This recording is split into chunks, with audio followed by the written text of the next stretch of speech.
इसके नाम के कारण आप में से कई लोग जो पहली बार पढ़ेंगे वो कंफ्यूज हो सकते हैं। पाक जल संधि की अगर हम बात करें तो ये भारत और श्रीलंका के बीच में है लाल लालियों। किसको जोड़ती है? तो दो जलाशयों को जोड़ती है। बंगाल की खाड़ी को मन्नार की खाड़ी से जोड़ती है। इसका नामकरण मद्रास के ब्रिटिश गवर्नर रहे रॉबर्ट पाक के नाम पर रखा गया है।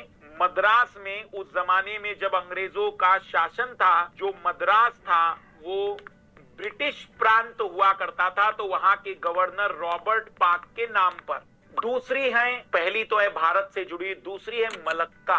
भारत में जो हम कहेंगे कि हमारा पड़ोसी देश कैसे हो गया? क्योंकि अंडमान निकोबार के ठीक जस्ट बाद इंडोनेशिया के द्वीप समूह है, तो इंडोनेशिया और मलेशिया को अलग करती है, इंडोनेशिया और मलेशिया को। लेकिन याद रखना कि यह कौन से दो जलाशयों को जोड़ती है? तो अंडमान सागर, जो कि हिंद महासागर का भाग है, अंडमान सागर को जोड़ती है दक्षिण चीन सागर से। तो अंडमान सागर को दक्षिण चीन सागर से जोड़ने का काम कौन करता है? मलक्का। बाब अल मंदेब यमन और जिबूती के बीच में मिलती है, यमन और जिबूती के बीच में मिलती है। लाल सागर और अदन की खाड़ी को जोड़ती है। लाल सागर और अदन की खाड़ी मतलब हिंद महासागर को लाल सागर से जोड़ती है। फिर ऐसी एक और वहीं पर है हार्मूज जल संधि। देखना किनको जोड़ती है? तो पर्शियन की खाड़ी, पर्शिया की खाड़ी को ओमान की खाड़ी से जोड़ती है। पर्शिया की खाड़ी का पानी ओमान की खाड़ी में आ पाता है, क्योंकि यहाँ ओमान कंट्री है, तो ईरान के बीच में और यूएई के बीच में आप कह सकते हैं, ओमान और ईरान के बीच में ओमान की खाड़ी को फारस की खाड़ी से जोड़ती है। पर्शियन गर्फ को हिंदी में ही फारस कहते हैं, फारस। पाक जल डमरू मध्य देखा, मलक्का जल संधि देखी, बाब अल मंडेब देखा और हार्मूज की खाड़ी देखी। ये एशिया में मिलने वाली प्रमुख जल संधियां हैं।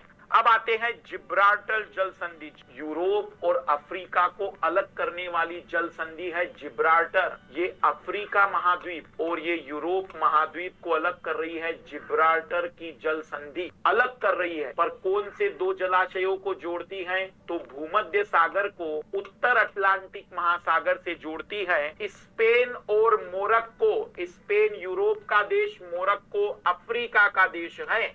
स्पेन और मोरक्को को अलग करती है। अटलांटिक महासागर को भूमध्य सागर से जोड़ती है। यूरोप को अफ्रीका से अलग करती है।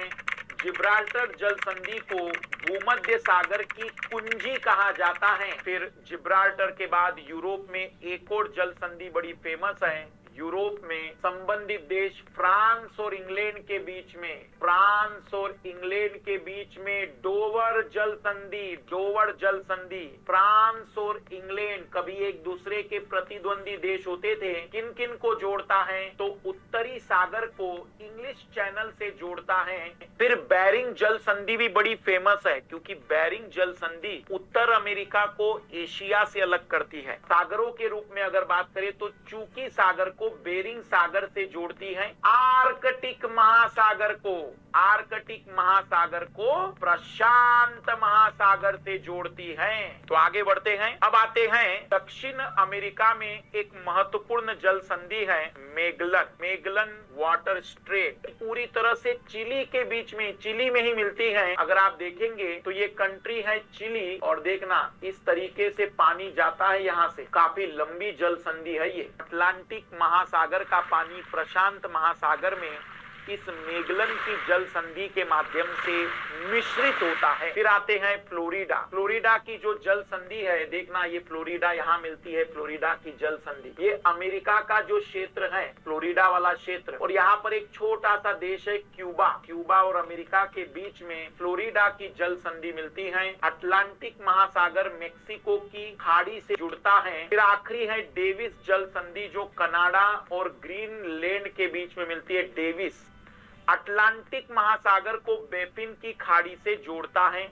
ये जल संधियां थी लाल लालियो, जल संधियां।